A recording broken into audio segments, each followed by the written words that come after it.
In a world where truth is often stranger than fiction, two intrepid hosts embark on a journey through the shadows of history, exploring the mysteries, legends, conspiracies that lie hidden in plain sight. Let's take a jump down the rabbit hole. This is Caffeinated Conspiracies. Hey everyone, Glenn here. Season 3 is finally here, and we've got a lineup that will keep you on the edge of your seat. From ancient legends to modern mysteries, we have no stone unturned in our quest for truth. And I'm Omer, your co-host. Get ready to dive deep into the unknown as we unravel the secrets of Skinwalker Ranch, the truth behind Betty and Barney Hill, and much more. Each episode promises to intrigue, surprise, and maybe even spook you. Join our hosts and a cast of enthused guests as they navigate the murky waters of conspiracy, exploring the unexplained, the unusual, and the downright bizarre. Get ready for a caffeinated journey like no other as we uncover the truth behind the world's most perplexing enigmas. This is Caffeinated Conspiracies.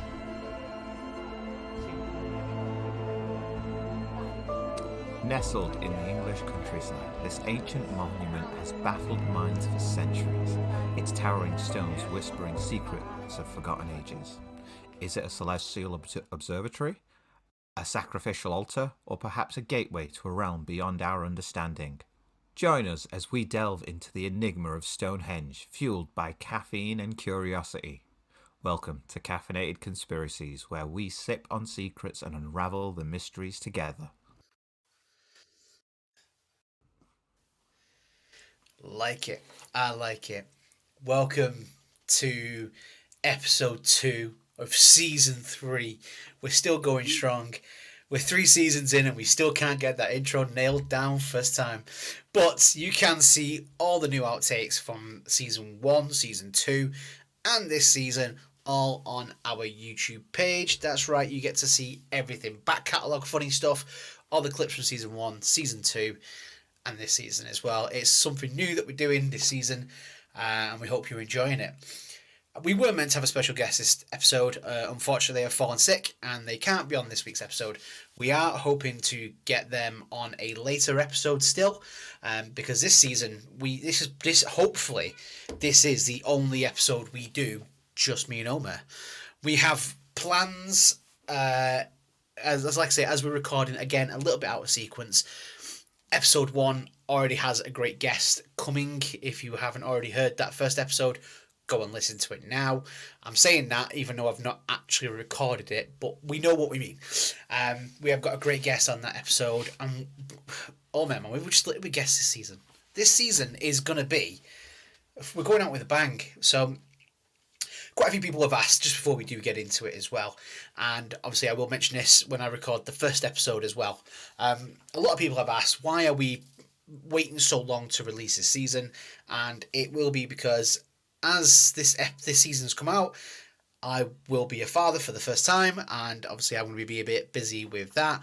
So we wanted to record as much as we possibly could, give ourselves enough time to edit, get everything out, and make sure that this season is the best so far. And that's what we aim for. And as Omer rightly said at the start there, we're going to be looking at Stonehenge with a little something new for this season as well, as you would have heard in episode 1. But the magic of editing. Omer, what's your beverage of choice this week? I just got coffee this week. Just normal coffee? Nothing black, special about it? Americano. Yeah, no. Black like your soul. Today I have gone for a homemade caramel mocha, which doesn't sound fancy, and it's not. It is literally just a little drop of caramel syrup with a spoonful of coffee, spoonful of hot chocolate, bit of milk, hot water, mix it together, and it's turned out quite nice. And you were calling me out when we were guests on somebody else's show for having a tiny espresso cup. This is a big cup, man. This is big. Look at it. It's not about the size, it's the content. Yes, we did appear on another episode of another podcast, the Let's Talk podcast. We were on one of their episodes where we talked Men in Black, and it was great to be with the guys. They are We're going to hopefully have either both of them or one of them on this season. You'll have to wait and see which episode it is. They were great in season 2 when we did the Loch Ness Monster and talked a lot of whale penis. I mean, that just sort of tipped scales for me. But let's get into this episode. This is season 3. Let's not live in the past. Let's get on to the 3rd season where we talk about the past. Every episode we talk about the past. Our whole MO is talking about the past. That's a very good point. So yes, season 3, Stonehenge. Let's get into it. So we'll go through the main story and then we'll go into pretty much what we used to do in previous seasons. So Stonehenge is a World Heritage Site. It's surrounded by prehistoric monuments and it remains a powerful witness to the people of the Neolithic and Bronze Ages who created them, or so we believe. Stonehenge has inspired people to study and interpret it for centuries, yet many questions remain unanswered about who built it, when and why. Find out about the archaeologists and the history on this episode. So work began on Stonehenge about 5,000 years ago. Now, when we did our episode on Göbekli Tepe back in season 1, we obviously mentioned that was when that was discovered, we found that it predated everything that we know, and it predates the pyramids, it predates Stonehenge, and I don't know, just something about these monoliths, there's just something about them that is fascinating but yet very eerie about them.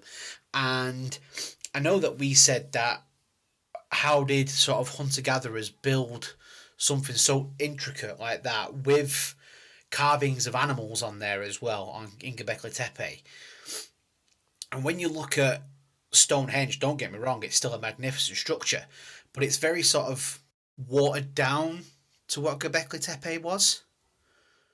If you get my drift, less intricacy to it. Yeah, it's built purposefully, and like the stone cutting is still. I think if we look at the stone cutting separate, doesn't have any artistry in it. Exactly, none that you can see, But if they did, when they did the laser scanning on the stones, they found like carvings of axes and things like that in the stone, but nothing compared to what we've seen at Göbekli Tepe.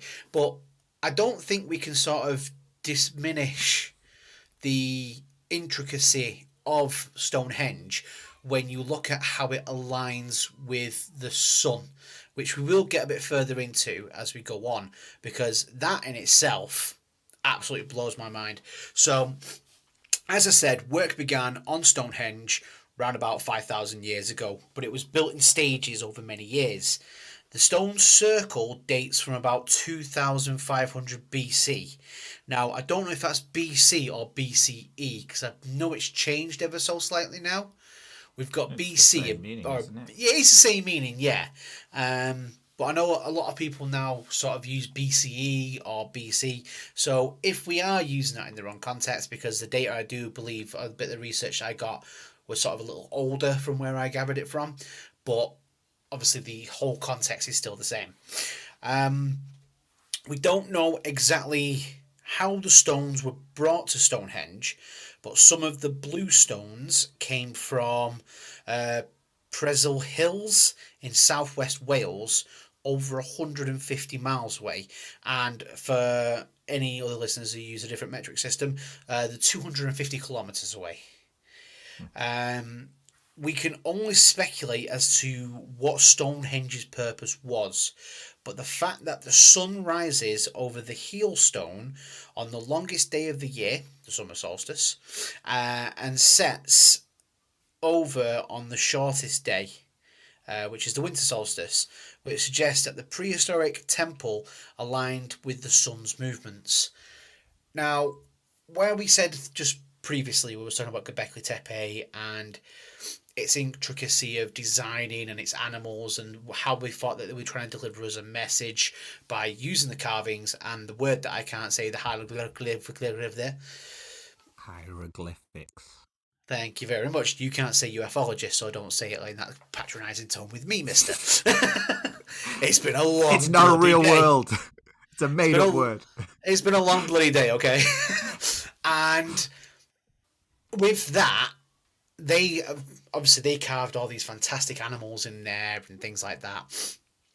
But this sort of mathematically, from the time period it was, and I know that we said this with the pyramids, and we're not trying to say that people couldn't build it.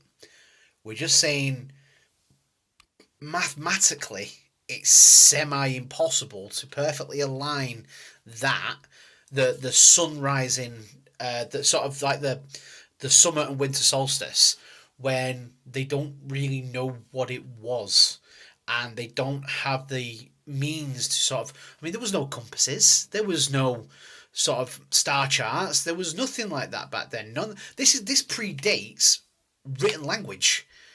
This predates paper. I mean, it's baffling how they managed to sort of align this perfectly with the seasons and the times of year.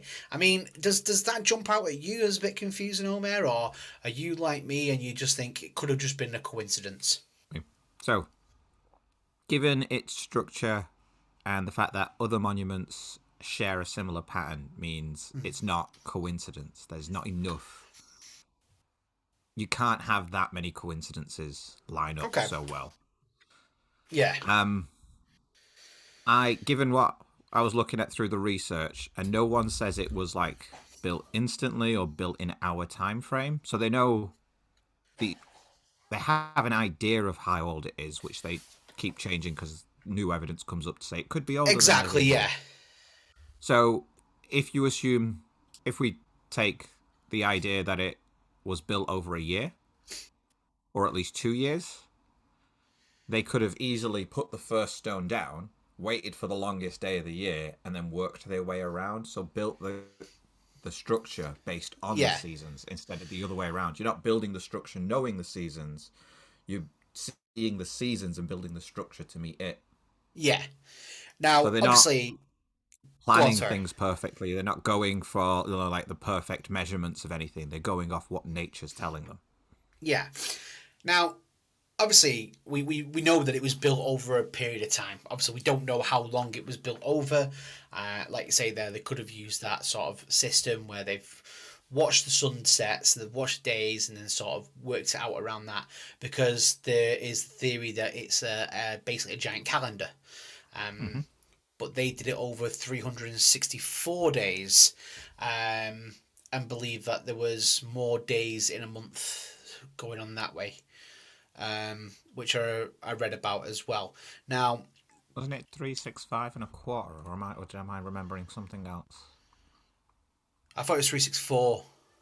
Might be 364 and a quarter, but I'm sure there was a weird quarter in there. They had like an extra day into one of the months or something like that. Again, though, we still can only speculate about it, and there's no written evidence as to why it was built.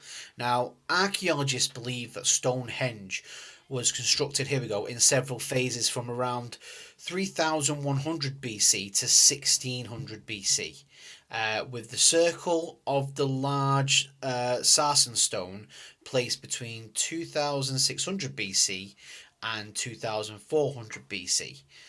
The surrounding circular earth bank and ditch, which constitutes to the earliest phase of the monument, have been dated to around about 3100 BC. Now, with that, let me just sort of get this out there, because there's two very important parts to Stonehenge. One, stone. Duh. It's henge, which literally translates to ditch. So these stones are basically in a ditch. They've like built the mounds out the side, and they've built the circles inside this sort of mound.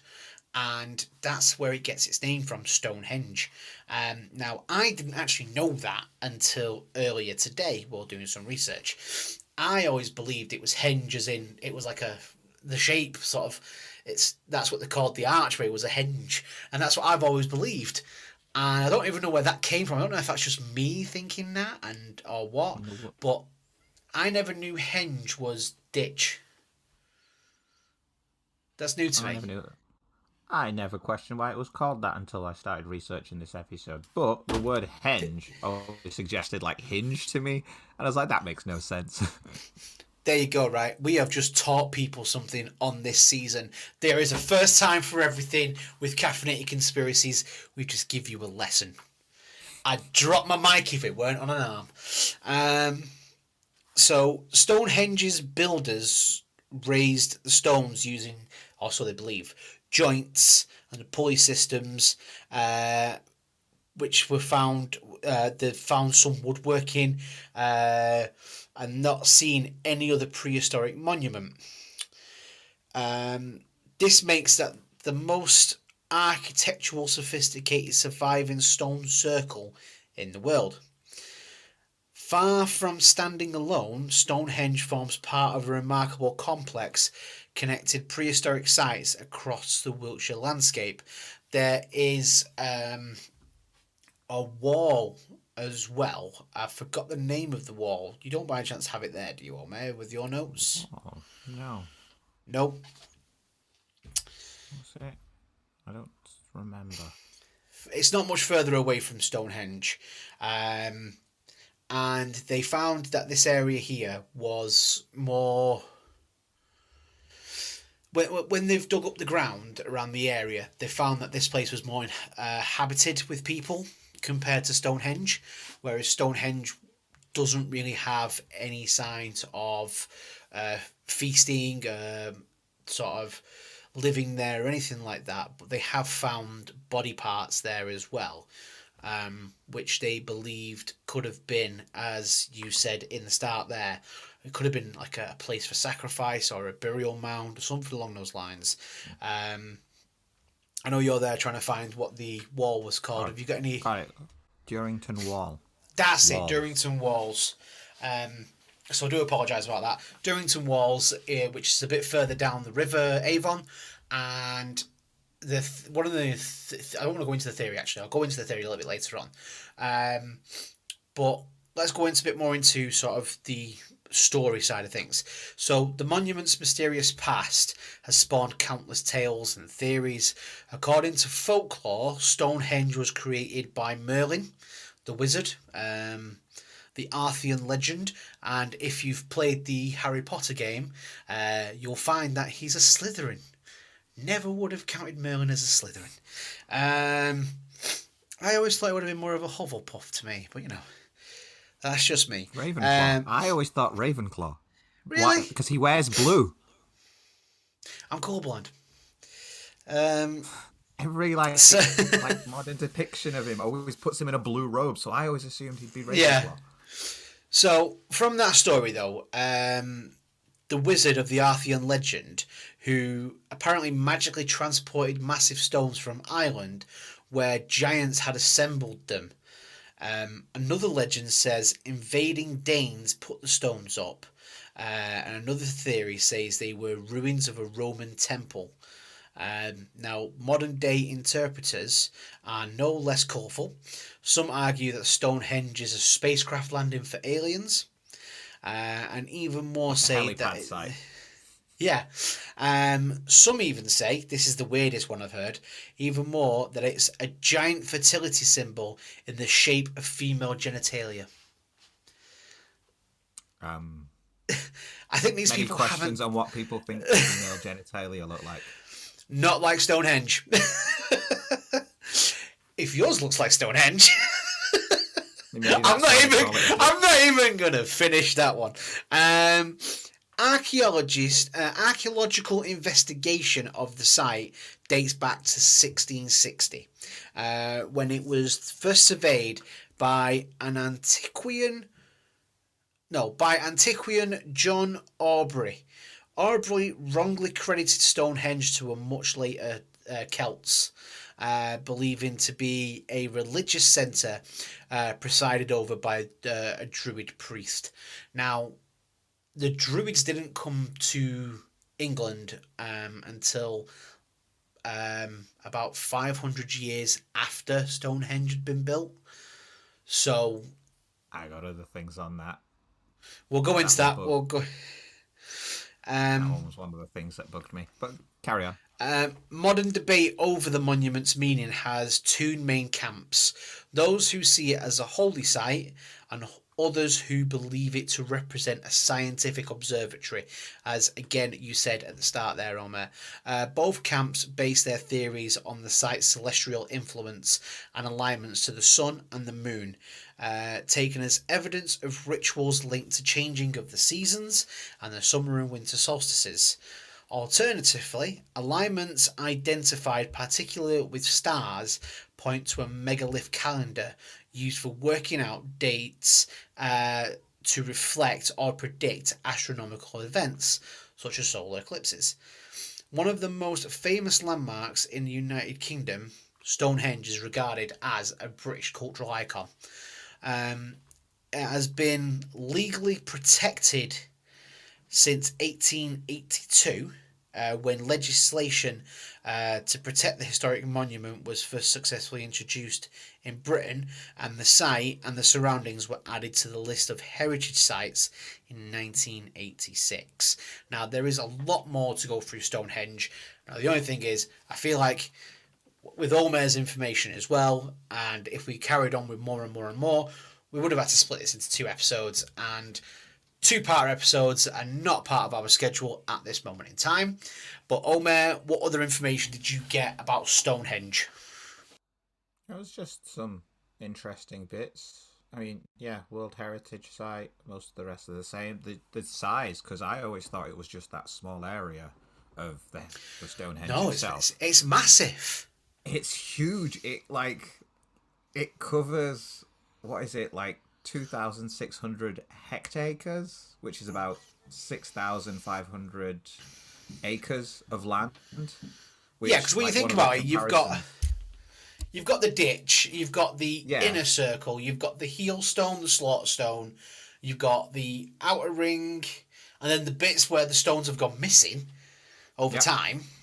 I mean, there was meant to be like 160 something stones, and they say like there's 90 odd left. Now, here's a fun one. That apparently the stones have been cursed by the devil. And if you go around and count them, you will never get the same number twice. Oh yeah, that was one I came across. And the thing I like about that is it does it in Assassin's Creed as well. You can actually find a guy in a mission, and you go around some stones, and the guy goes, "You'll never count the same number." And I went round and counted them, and then you go around and count them again, and it's changed. But obviously that's a game; it can manipulate that. But I've always wanted to go to Stonehenge, and that's one of the things I've always wanted to do is actually go and count the stones and see how many I can actually count. Surely there has to be a definitive number of how many stones are there. But obviously you're not allowed to get up to the actual monument anymore. You have to stand at a distance, where you used to be able to go inside and look around. Now you're at a distance with a fence around it and things like that, because it is a protected site. But as you were saying, Omer, as well, in regards to some other things. Nah, I was just mentioning the sheer size just blew me. Like, it was compared to the area is 7.5 times the size of New York's Central Park. Considering how big, you're basically talking, it's the size of New York in itself. It's massive. The whole area itself is phenomenal. And like you say, you've got the wall a bit further up as well, which sort of aligns with it. You've got sort of quite a few different circular monuments within the area as well. And the countryside that it's in is also very well known for crop circles as well. And that's why obviously the theories come in that Stonehenge has something to do with aliens and that being a landing port. I mean, as Doctor Who fans, we've already seen what happens at Stonehenge. You know, aliens. Exactly. We always like to nerd this show up a little bit. You know, bring a bit of culture to it. It's always aliens. But did anything else jump out at you that you were sort of intrigued by? Anything that sort of tickled your pickle? Just like the first excavation happened in 1620. And it was like, it's been around longer than that. Did we just not care about it till that point? I think there was it surely couldn't have been covered up. Because think about how high they are as well. There's no Yeah, way there it was a wasn't. higher mound over that. And it's an open field. It's not like anything would have been obscuring your sight from it. So we knew it was there Exactly. the whole time. Exactly. Now, that's why that sort of, when you mentioned there about the Druids as well, that, your theories are sort of a bit off. Druids love, like, the forest and stuff like that and trees. There is no forest around Stonehenge. I can understand if there was, and we've not seen it, and obviously that's why it was there, but there's never been any signs of any forest there. So that's what makes me think this has got nothing to do with the Druids. The Druids have just come along and just sort of taken it as their own sort of thing and just said, oh yeah, we love Stonehenge because of this, and it's powerful and it's resonating meaning and things like that. And the fact that it's got the blue stone, which is meant to have like magical healing properties, and stuff like that. Now, obviously, as I said just before, there was like 160 odd stones, and now there's meant to be like 90 odd. That's because over time, people have actually, and this is mostly like tourists and stuff coming to it, have chipped away at certain bits of stone and taken it with them. And obviously, the Druids are meant to have done that as well. Is chipped away at the blue stone and taken it because they believed it had magical properties. If they sort of like crunched it up and put it in with water, it had healing properties. Obviously, there's no evidence to drinking rock, which I never thought I'd ever have to say in my life, would heal you in any way, shape, or form. Please do not drink rocks. It is not good for you. I mean, the idea of like a spring is still there. You won't get it as fine as it would naturally put itself in water, but we drink natural spring water because of the minerals that are deposited in the water. Well, yeah. Which is the same thing, which is basically the minerals are coming from rocks anyway. So technically, fresh spring water is rock soup. Don't listen to me, folks. I am stupid. And I shouldn't even be on this show. I should just leave. Let's bring back someone from another season to take my place. But like big chunks of rock and they wouldn't have been able to grind them down. Yeah, grind them down. They didn't have coffee grinders then. Yeah, that's what you want to. Don't recommend people to put rocks in coffee grinders. It's not gonna. Coffee beans. This is where I want to sort of like just pull a bag of coffee now and be like, this coffee sponsoring caffeinated conspiracies. Insert coffee here. May contain minerals from Stonehenge. may contain rocks. Yeah. Yeah. The healing thing's always one that kept propping up. The druid thing, the thing that bugs me about the druid thing is when I looked into druids, like the name druid isn't the name of the religion or thing. The name druid is a Celt word that literally meant knower of the oak tree. Yes. That's all it means. That's what I mean. That means obviously they're going to love the forest, the woods and trees. No. Because this is just like a group of people who had knowledge of an oak tree. They weren't the specific religion or whatever, or paganism at the time. They weren't the faith. They were just a specific part of a faith. Ah, right. And because druids, what we know of druids was all verbal history. So it was an oral history passed down. There's nothing written about them, so nothing for us to refer back to. So druids are actually older than the word that was given to them. So they could have been around when Stonehenge. It was just one druid showed up to a Celt and was like, I know everything about an oak tree. And then the Celt's like, all right, I'm calling you druid, and it stuck. But that wasn't their main faith. That they were, from what we know of druids, is their faith was very entwined with nature. So not just trees. So like the way the seasons moved and stones and everything hippies. would mean. Yeah, hippies. I was going to say with less drugs, but we don't know that. That's what they were doing, right? They were putting the rock in a hash pipe. Just.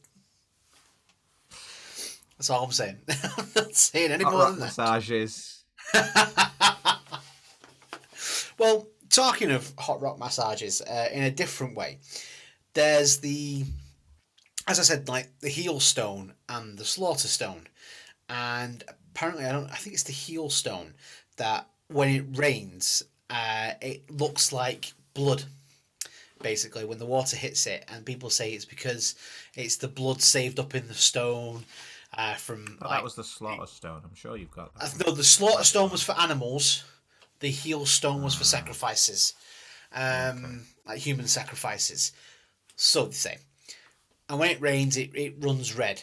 And everyone's like, oh, it's because of the blood. And as we know when we talked about the Holy Grail, and we had a river flowing that was red, and they believed it was because of the Holy Grail, and it turns out it was because of the iron deposits and things like that.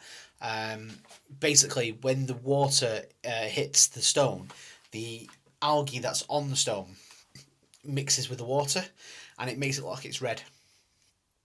So unfortunately, we've just debunked that one. Give the theory and tell you it's wrong all at the same time. We haven't hit the break yet.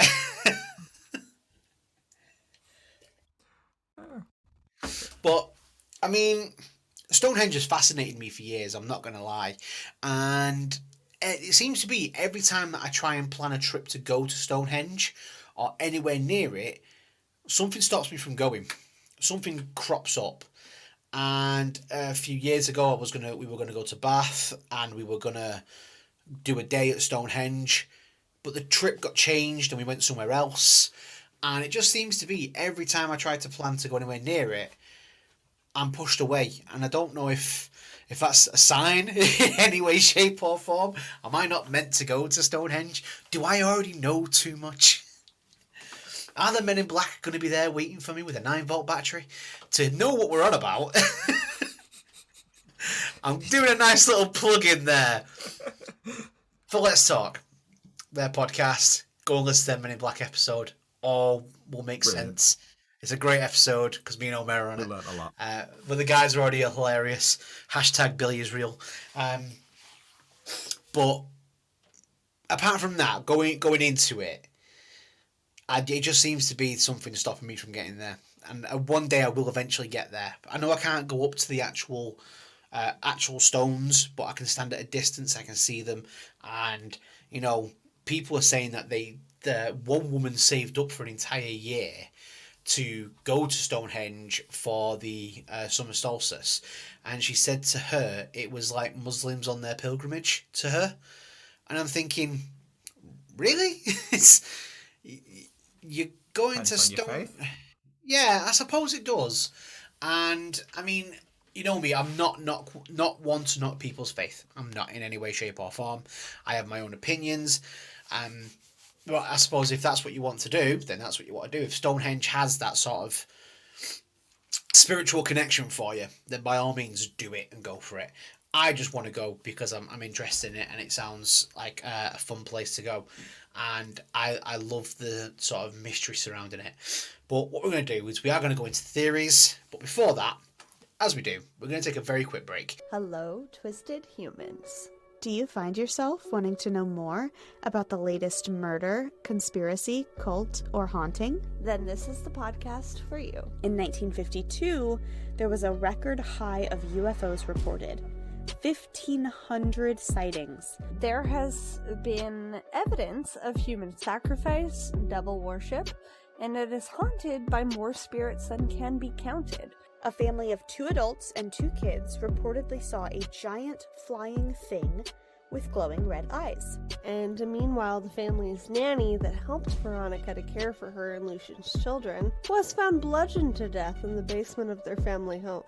I'm Alicia. And I'm Sierra, and this is Twisted and Uncorked. Welcome back to Caffeinated Conspiracies, where we go back to the idyllic countryside in the UK to talk about rocks. Not The Rock. Big fan of the show. I think. Yeah, huge fan of the show. Especially this one because we talk a lot about rocks and stones. We do. And maybe, we do, and I heard like this is the episode that may bring them both together, and The Rock and Stone Cold, rebuilding their friendship. All because of us. All because of us. You heard it here first on Caffeinated Conspiracies. Both listening to this episode, and they're both huge fans. They're both huge fans of the show. We love them both. It was nice to chat to you the other day, guys.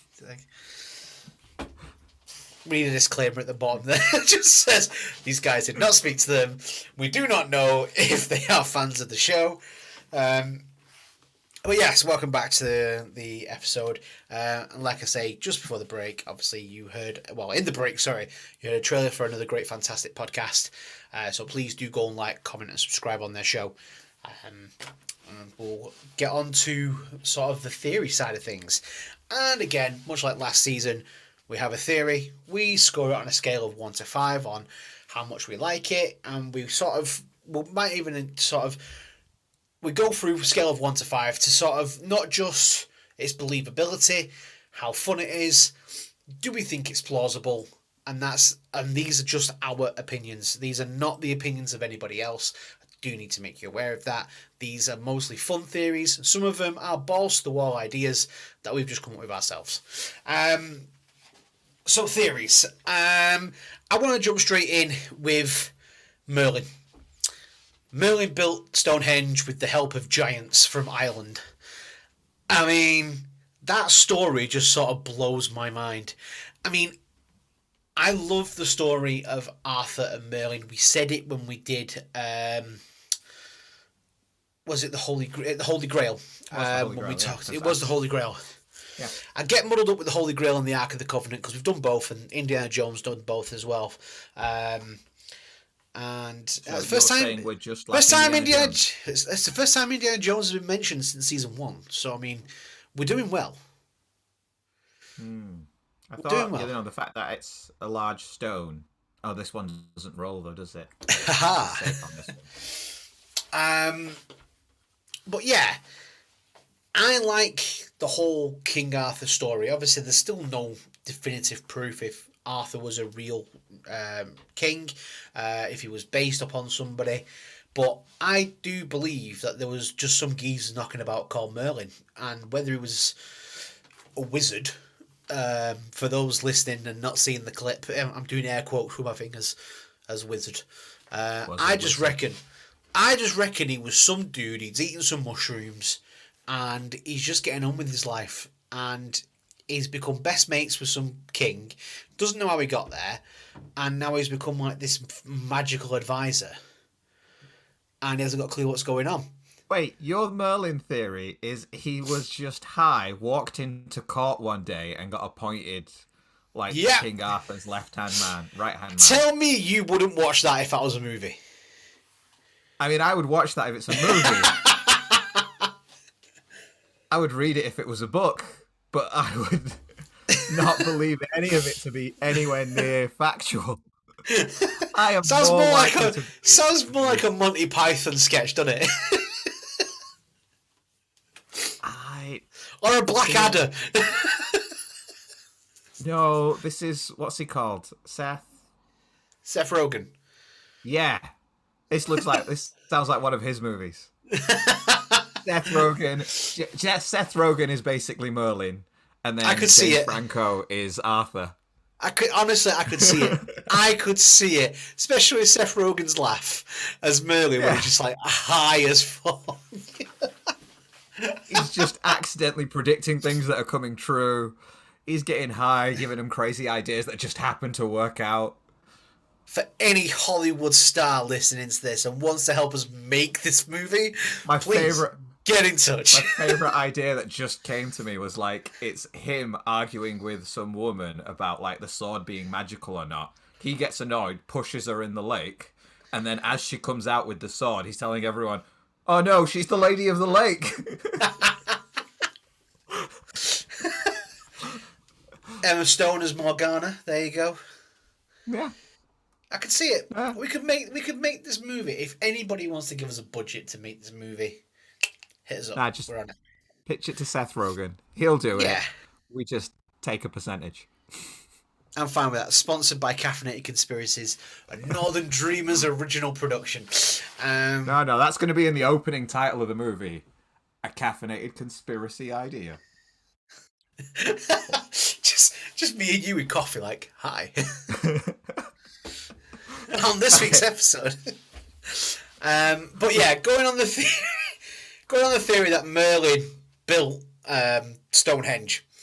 Have you got any more to that theory? Has anything sort of come to you that you've read? Because we talked, there was one that had an overlapping theory, because we'll do that one after this anyway.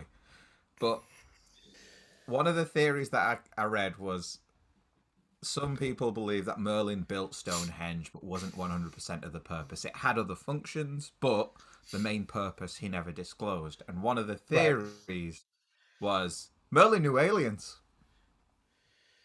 Told you, Merlin stoned. He was high. He was high. He was using it to send messages to them. Ground control to Major Tom.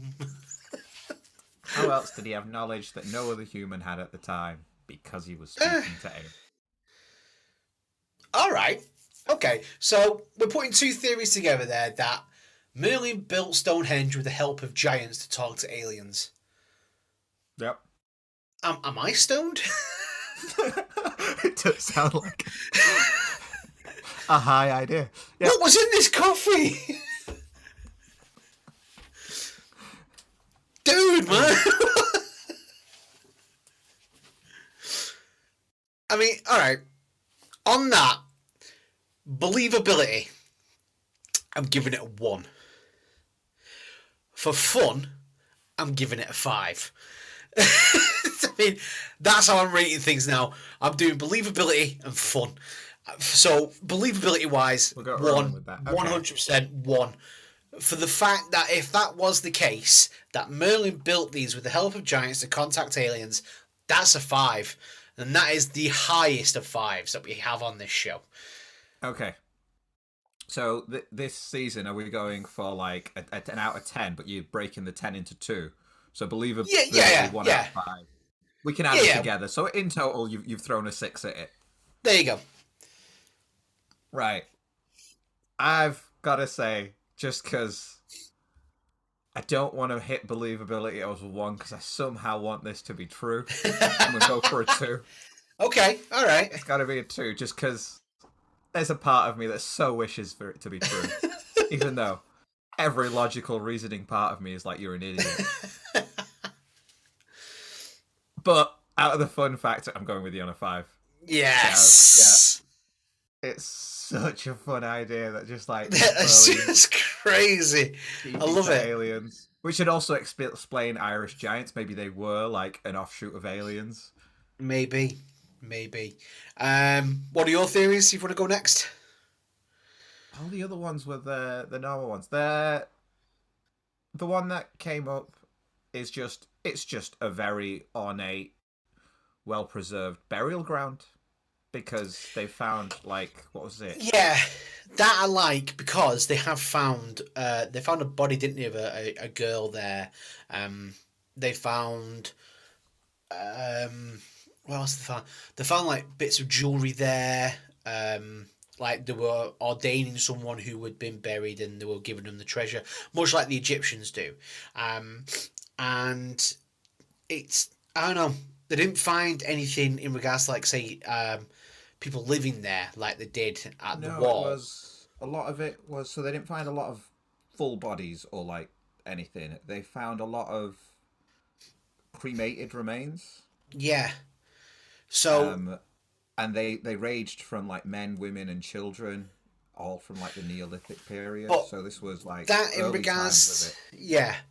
But that way you said in regards to a burial mound. Now, what was the name of the walls again?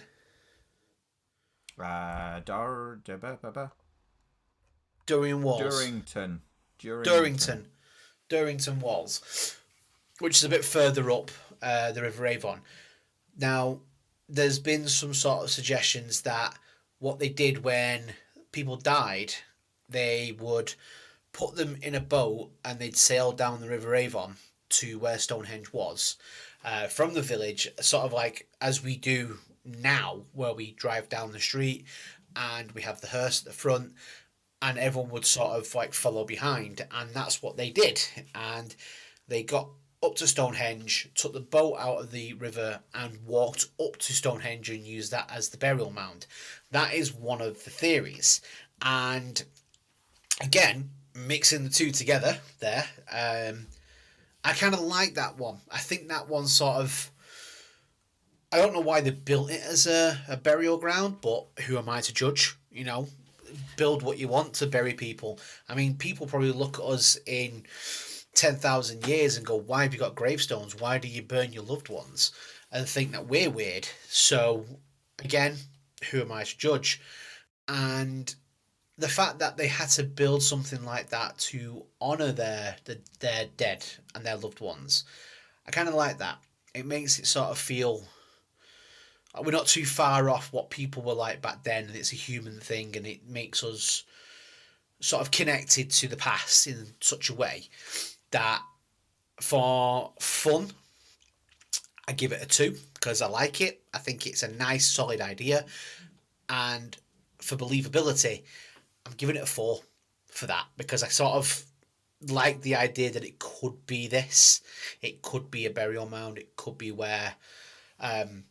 they would have a ceremony where people died, and you know, the lining up for the solstice is just a way of where they go to sort of have that doorway of the dead, and they can, like, we have a Day of the Dead in Mexico and things like that, and this could be their way of when they see that light, it's like the light to heaven, and that's where their loved ones are, and they can commune with the dead. But again, I'm just spiraling and sort of going out there, but yeah, that's for me. I've given it a 2 and a 4. Okay. Out of believability, the fact that majority of the remains that have been found there are cremated suggests it was a point of cremation, and you would do it in an open field instead of near where you live anyway. Yeah, You exactly. Want to be burning people in the middle of your town. What's Dave doing? Setting fire to his wife? Did she die? No, she's still alive. That's a different episode. Tune in when Dave's back on. Which one? Swiftly moving on. Right. So, believability about it being a burial site. It doesn't scream burial site. It screams like where you would put the pyres to burn people. Yeah. Because they would pick an open location, and then many cultures, like we didn't start recently, it's like you go back, cremated people would often then be moved somewhere else. They wouldn't stay where you burnt them, or you'd put them in some sort of ornate jar or something to remember them or something like that. So the belief that it was used as a point of, you know, cremation, let's call it a funeral home. Yeah. It's not where you're leaving them, it's not where you intend to leave them, but it's where you would burn them or get them ready for the next life. That I find highly believable. Yeah. So I throw a 4 on that. Because it could have started that way and then evolved into something else. Like the other things afterwards. But that feels like it's probably where it started. In terms of a fun idea, I feel like because it's only a piece of a puzzle and not the whole puzzle, I give it a 3 in terms of funness. It's there. It sounds like a great beginning of a story, but doesn't explain anything more. Just explains why we found human remains there. Yeah. But then again, I'm pretty sure if you dig anywhere, even under your you're going to find human remains. Yeah. I mean, I do like the idea, and there is a documentary on Netflix at the moment. I'm not sure if you've seen it, but I have. And anyone out there, if you haven't seen it, I fully recommend it. It's about, I think it's called the Deep Cave or something like that, or The Cave.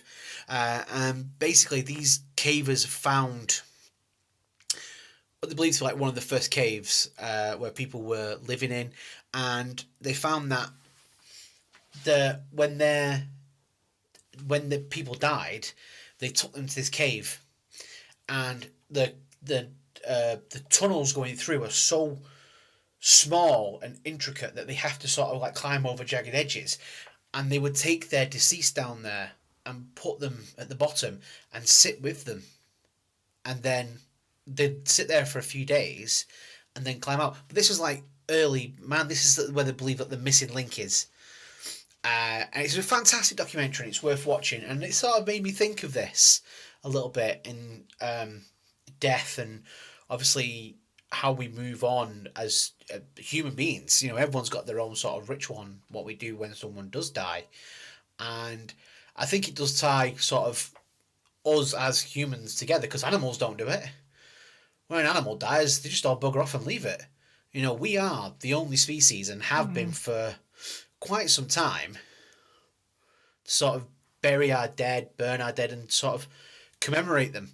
So, kind of like that. Like I say, it's a good solid theory, and I like that. Another theory is we've got to do it. Aliens built them.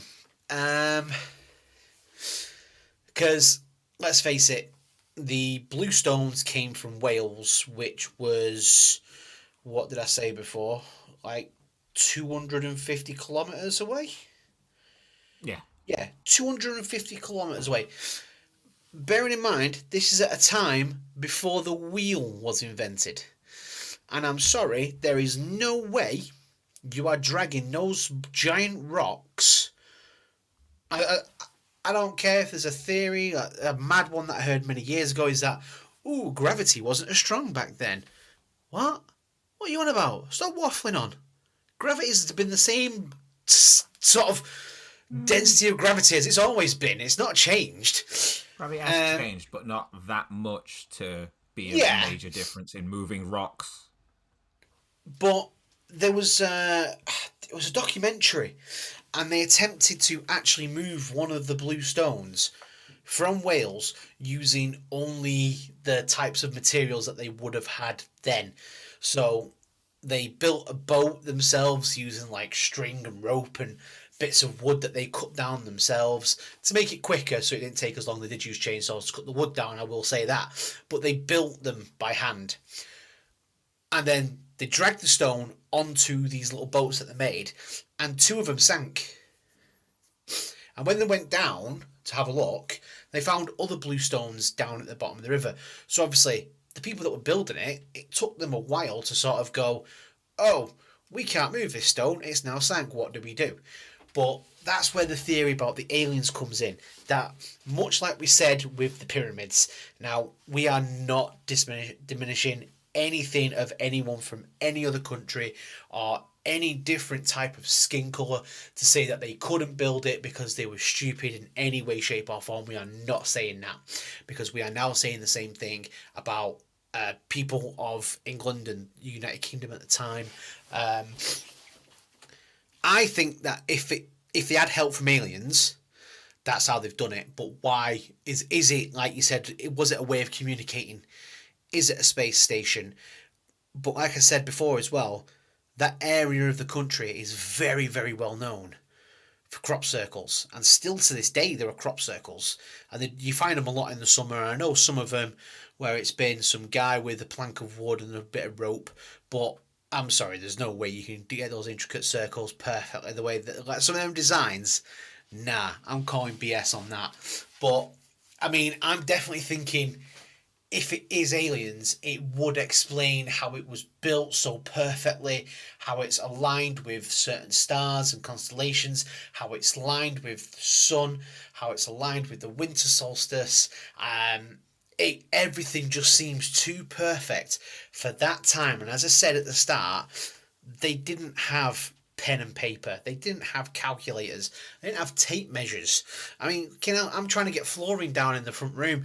I have to use a tape measure, and I've had to use my phone to put all the numbers in because I don't remember that, and it's taken me like 3-4 times to measure it to make sure I'm correct. I'm sorry, but I can't just eye that up and go, wrong. Yeah, probably. I can't just go in the front room and eye it up and go, it's about this big, because that's pretty much what these people have done. So I am saying, and you heard it here, I am fully saying, it was aliens that have helped build this thing. There is no logical way that man built that without some sort of someone intervening and helping, whether it be aliens or Roman ancient and giants. astronauts. What are you talking about? No, they couldn't have done it. They couldn't have done it. He was high. He was high. It's what we've all been high, and we can't do anything when we're stoned out of our fucking face. Dude, all I wanted to do was get sausage rolls and wrap them in ham. I mean, there is no way I was going to be building anything. Right? You specifically, I agree. Not everyone understands. Mate, you find me someone who's extremely productive after they've had a joint. I'll need to find those studies. I'm not going to lie. Someone has said to us we should at least take an edible and do an episode. And I'm kind of thinking we should. It should have been this one. This is the episode we should have done on an edible. That's all I'm saying. I don't think either of us were convinced at the beginning of this episode we were going to, like, call Merlin out for being high the whole time. That took a strange turn, didn't it? But, no, I'm saying someone intervened, whether it was, like I say, aliens, ancient astronauts, as I have mentioned ancient astronauts before, and you can read about it in Eric von Daniken's book, Chariots of the Gods. Great book. Obviously, there's no evidence to back up some of his claims, but it is a good book and it's fun to read. For me, for fun and believability of that, I'm giving it a 4 for fun and a 4 for believability, because I well and truly think that somebody or something has intervened and helped us build it. And it's a message, much like the pyramids, Göbekli Tepe, the lot, all of it, as someone has helped us build these things. I just want to be clear right here and make the statement. When we started this show, like, I was the one advocating everything was aliens. Do I believe it? No. But I was still calling everything out as aliens. And now it's you who is adamant it's aliens. With this, mate, I've always believed that something else had a hand in building Stonehenge. I've always believed something else had a hand in building the pyramids, Göbekli Tepe. I just think, even as early man, I don't think we were intelligent enough as a species to build these intricate things. We're not intelligent now. We're really not. I saw a video on TikTok where some guy asked him, what's 4 times 3? And he goes, no, it doesn't exist, mate. It's just a thing the government made up to make you believe in math. Are you thick? Math is real, and it's been around for so long.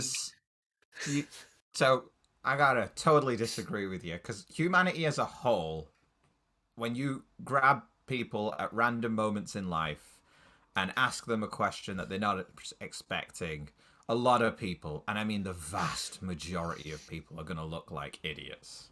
It's not hard to do to make somebody can be convinced that, like, you're in an area full of idiots, because I could walk around your area and ask them which side is the port side of a boat. And how many people do you think will know that answer? Left, innit? Right, I know I was right. Hey! But in your area, if you walked around right now with a camera and asked everybody which side of the boat it is, do you think anyone's going to give you the right answer? No. That's the point. And that's what you're going around and asking. If you're going to ask somebody, like, you know, the capital of Australia randomly, they're not going to know the answer. Or they're going to say Sydney. But that's the point. We judge humanity as a whole, but you forget intelligent individuals have existed for the length of humanity. Otherwise, we would not have progressed as far as we have.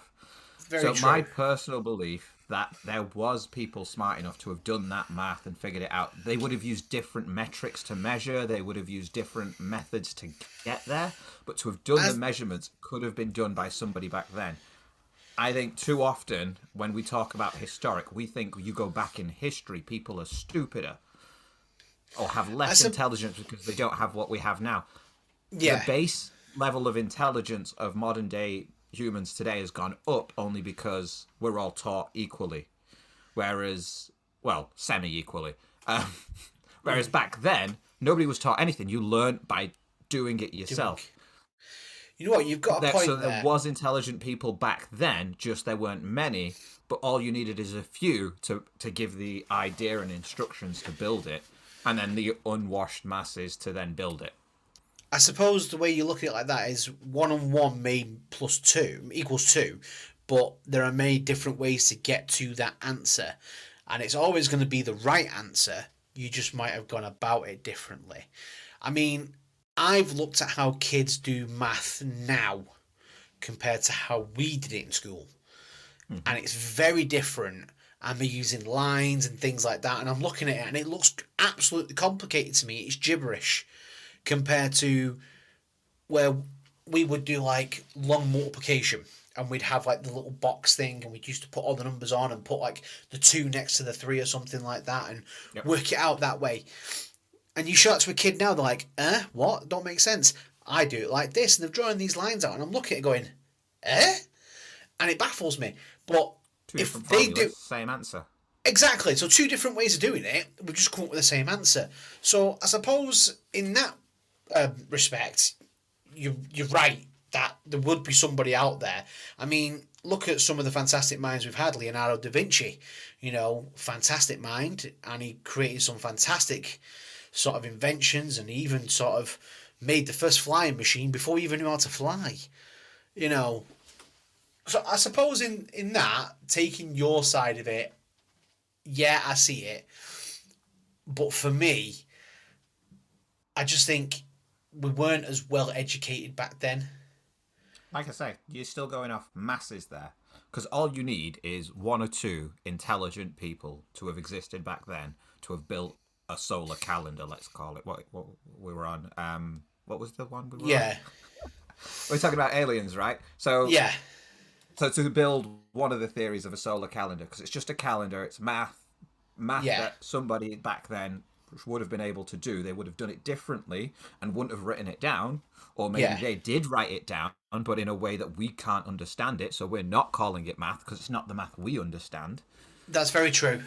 And they've planned it out, and then over time it's been built, because I'm still convinced it wasn't built instantly. If you had ancient aliens doing it, like, if we're assuming they're a highly advanced species, then why are the rocks so misshapen compared to other places in the world?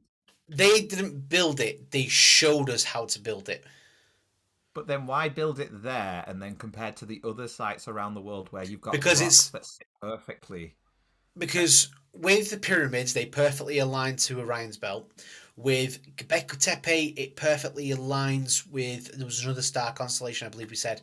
Can't quite remember off the top of my head. I haven't got the notes for that one at hand. But this perfectly aligns with the winter and summer solstice. Now, is there anywhere else on Earth where it lines perfectly up like that? I'm not talking... I don't think it's to do with the stones. I think it's to do with the location. Location. And that's that. I well and truly believe that the location is the key point to this. I don't think it's the monument itself. I think the location is the key. And I think that is with any of the monoliths that we've talked about, any of the ones that we will look at in the future, they all have something to do with where they are. And I don't think it's because of the people in the area. I think because of how it lines up with something, it just feels extraterrestrial to me.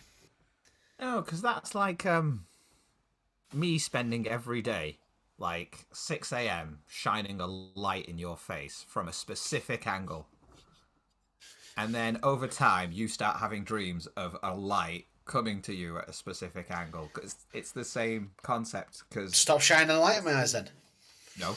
You're gonna see something, you're gonna equate it to something, and then you're gonna make an answer for it, and your dreams are gonna interpret it. But these are people who watch the stars for their entire lives and generations. They had no TV or books. Well, yeah, but the stars above them are what they're going to use to then interpret the ground below them. So they've looked up, seen Orion's belt, and then put it on the ground. Like, same with Göbekli Tepe, if there's a star that sort of lines up with it, they've looked up, that's the major star above them, they've put it on the ground. And it could be the same with Stonehenge, I don't know. But Stonehenge, being that it's a solar calendar, means that they were following a star again, it was just ours. I think we're both going to have to agree to disagree on this one, aren't we? Because I don't think we're going to get anywhere with it. But for me, for like I say, I'm giving it a 4 and a 4. For believability, I can't. I just, as much as Ancient Aliens is one of those that always bugs me. Like, if aliens were around and they took part in us, it's like there's a lot of weird reasons for them not to have done more or just stop randomly. So that one's got to have a 1. In terms of it being a fun idea that aliens built it, my head goes to the idea of, like, you know, Earth is just like a sandbox for kids, and these weren't the intelligent aliens. These were just the kids being like, "Just what Daddy showed me. Let me put rock here, rock here, rock here. Ta-da!" And then pissed off. Yeah. I think the fun part of it in that idea, I give that, like, a 3. Okay. Fair enough. Okay. What other theory have you got? The healing one was one we've already talked about. Oh yeah, it's got healing properties. The healing properties of the blue stone. Let's drink some stone water. They all got stoned. We're getting back to being high again. Stonehenge is just all about drugs, man. Which sort of explains, like, when you listen to Spinal Tap. You know, Stonehenge. You've got to be off your tits to listen to that. So I mean, Stonehenge. So there was two ideas of the healing place. There's one because of the stones used, its location, and sort of how. Told you, location. It would bring on, like, healing energies to help people heal. The second theory was it didn't have healing properties. It was just people put things that they assumed would heal was there, but it was more used like a place where you would go to be healed. Pretty much a hospital.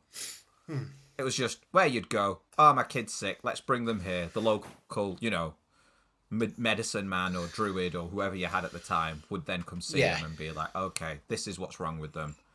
You need to take 3 mushrooms a day and speak to me in a week. Is that the equivalent of paracetamol now? Yeah, I don't know. It is a fungus, right? Here's some bluestone. Grind it up, put it in his wheat bix. No, that's why they were chipping it off. So, like, he was like, oh, I've got a sore throat. Just chipped off a piece. Just hold this next to your neck every morning. And the sore throat will be gone in a week. Everything was healed in a week back then. I'm believing this now. TB? Never heard of it. Bluestone. Migraine? Let me just hit you over the head with a bluestone. Oh, Merlin, you want some of your blue powder? There you go. Merlin chalking up a line. We're going to put a disclaimer on the start of this episode. Warning, this week's episode contains pictures of drugs.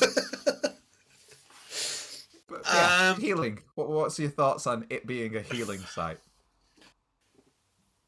Fun side, I give it a 3. I think it's like a good sort of middle ground there because obviously the druids were off the tits anyway, and still are to this day. People who say the druids are absolutely mental. I know a few, and they are the most funnest people I've ever met and the kindest people I've ever met. But ask them to do something normal, you ain't got a cat and else chance. So believing that they think that smashing up some bluestone, whacking it in some water and drinking it and it healing you, I think fun side, again, like I say, smack bang in the middle, 3. Believability, I'm giving it a 1. I don't think, I mean, don't get me wrong, right? Like you pointed out before, obviously the waters that we drink, like Evian and things like that, been filtered through volcanic rock and things like that. I understand that. But they didn't know that concept back then. I suppose their water, they just drank it from a river and just didn't really care. Then again, it wasn't full of crap like it is now, and all these big water companies aren't pumping sewage into it, so it was probably like perfectly fine to drink, unless there was just like a corpse floating in it. But then again, adds a bit of flavour. But corpse water.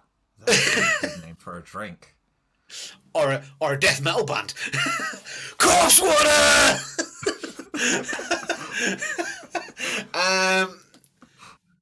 Well, yeah, fun 3, believability 1 for me. Okay. Healing site, believability. Just because, like, they were more spiritual and believed in all that a lot more. So a location based on your beliefs. Same as going to a church for healing. I would say that makes it more believable. Yeah. But I would call it, I don't know, would I say believability? Maybe a 3, 4, maybe? No, I'll stick to 3. 3 for Okay. believability. In terms of fun, the fact that they would use that and they would just be like rubbing stones to be like, yeah, here's your healing powder. Healing powder. But I think that one has also got to sort of. I like the idea, but I feel like it's missing something. I mean, when you put it in line with the burial site, so people just Yeah. died, Yeah. makes it sound more like a hospital, and because of that, I'd put it as 3 as well. Okay. So yeah, 3 on 3 of that. I think there's like so many more theories we could go down, and it's already. There's one more that I wanted to go through, and then I have a personal theory on it. Okay. So Okay. throw those 2 out, and then we can call it. So Go on then. Go on then. the other one was a soundscape. Okay. That theory. Yeah, like the acoustics of the place and stuff like that. Yeah. So the way that they built the site based on how good the resonance of the sounds, why it's a ditch, so the sounds could travel across the ground. Yeah, the yeah. way the stones are sort of help sounds sort of come back to you, so it makes it a great sort of soundscape. So 2 flute players placed in a good place would create an auditory illusion where you'd hear more flute players, or the sound would be coming from a different direction. Yeah. And it was basically a little like concert hall. Okay. Okay. Well, that was one of the theories, that the rocks were moved using sound, which again we said in the period when we talked about the pyramids, and even when we talked about the Ark of the Covenant, how they used the trumpets to break the walls down, and Walls of Jericho. Yep. Exactly. But we see like the little there's like a little device that I saw, and they put like a little block, and it's like when you see like the episode of Big Bang where they use the speaker and they've put the cornstarch and the water together, and it's jumping up and down and it's moving and it's making weird shapes. That's using sound as the motion to sort of change its form. Now, what if they found a way? We've said this, that they had techniques that we've forgotten because we never wrote them down. They were never passed on. What if they could use sound to travel, move things, objects? Obviously, it'd take a mighty sound, but that concert hall sort of theory and the way it resonates, I kind of like that. And I think that maybe they found a way to actually move the stones with sound. Okay, so you seem more intrigued about this than I thought you'd be. But okay. Yeah, I like it. I like that. Oh, it's okay. So, soundscape, what would you give that?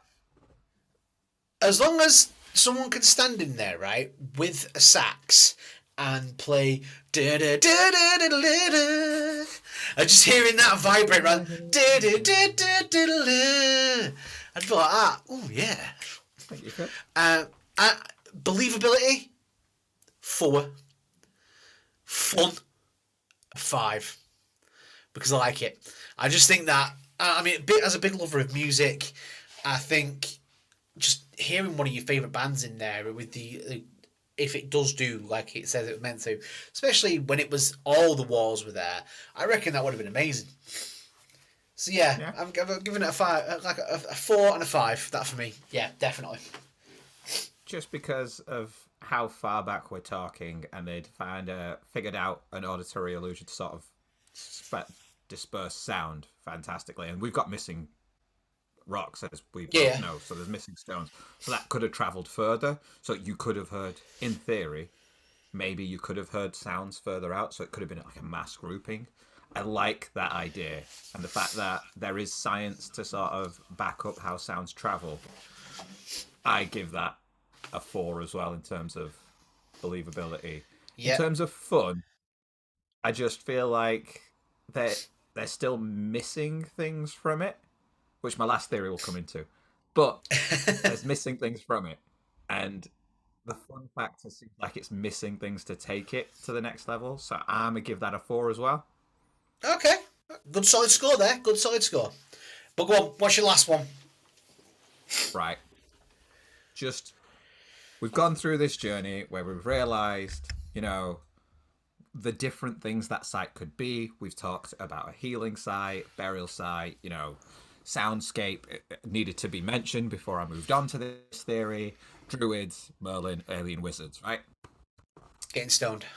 We accidentally fell onto the idea of Merlin being high, which worked perfectly into what my theory was, because I did not have this as part of my personal theory.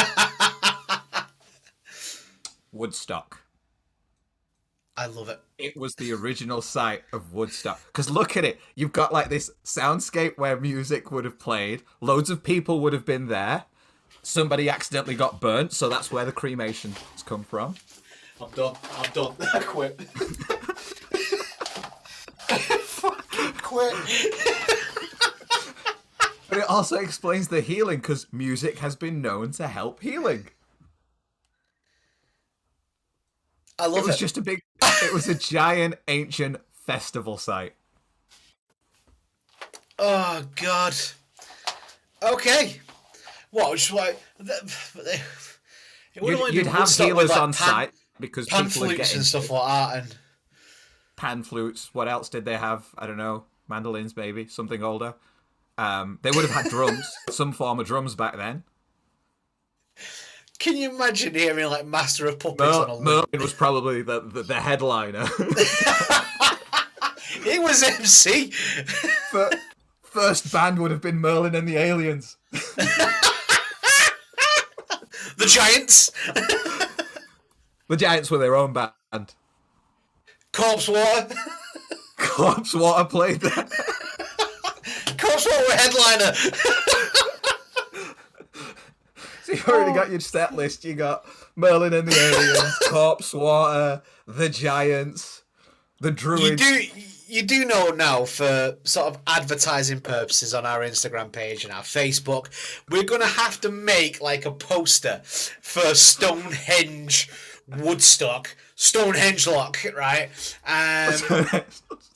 Stonehenge Stock. Stonehenge Stock. 7,000 BC. Coming soon. Headliner Merlin and the Aliens. The Giants. Corpse Water. Buggy and the Pan Flutes. There'll be more bands on this list. Keep an eye on the set list. You can buy the exclusive t-shirt. All presented to you by Mothman. I was waiting for Mothman to appear in this episode this week. There we go.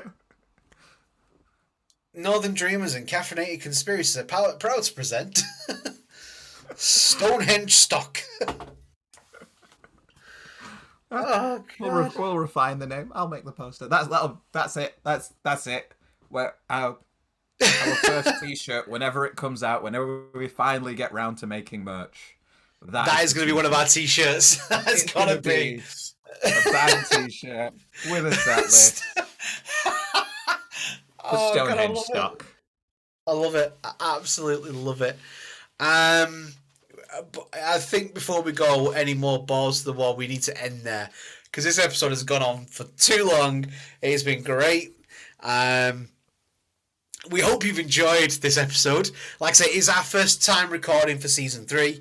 We were trying a few new things in there. We're going to try it in the first episode as well. So if you do like what you're hearing, please do leave comments and let us know. If you don't like it, again, leave us comments. We need to know. We need to know whether you're liking the show or not.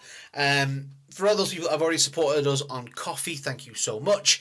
Remember, you can support us on Ko-fi. We are hoping for season 4 that we're going to be starting a Patreon as well, where we can offer you sort of full video content of what we've done. Completely, whether Omer agrees to this, maybe some bits might have to be, but pretty much completely unedited, where you can see exclusive content no one else gets to see. The bits before we actually start recording, the bits in between, the interruptions that we get, the jump scares that we've had from people walking into the room, all that, you get to see it all on Patreon. But that will be from season 4 onwards, and that's only if you guys want to support that and you enjoy that. Remember, we have got so many guests coming this season. I pretty much think this may be the only episode where we don't have a guest on, and it's just been nice just to have me and Omer on. And if you guys prefer it, just me and Omer, let me know. If you've loved having the guests on from other shows, let us know as well. We have so much lined up for this season, and I can't wait to sort of bring you the rest of it. But on that note, I'm going to say thank you so much for tuning in. Support us on Coffee, and I'm now going to roll that new outro. And that concludes another riveting episode of Caffeinated Conspiracies. Join us next week for more mind-bending mysteries, intriguing theories, and caffeinated conversation. Thanks for tuning in, folks. We appreciate each and every one of our listeners. Don't forget to subscribe, rate, and review us on your favourite podcast platforms. Your support means the world to us. Absolutely. And if you have any theories, suggestions, or just want to say hi to us, drop us a message on our social media. We absolutely love hearing from you and engaging with our amazing community. Stay caffeinated, stay curious, and remember, the truth is out there. Until next time, this is Caffeinated Conspiracies, signing off.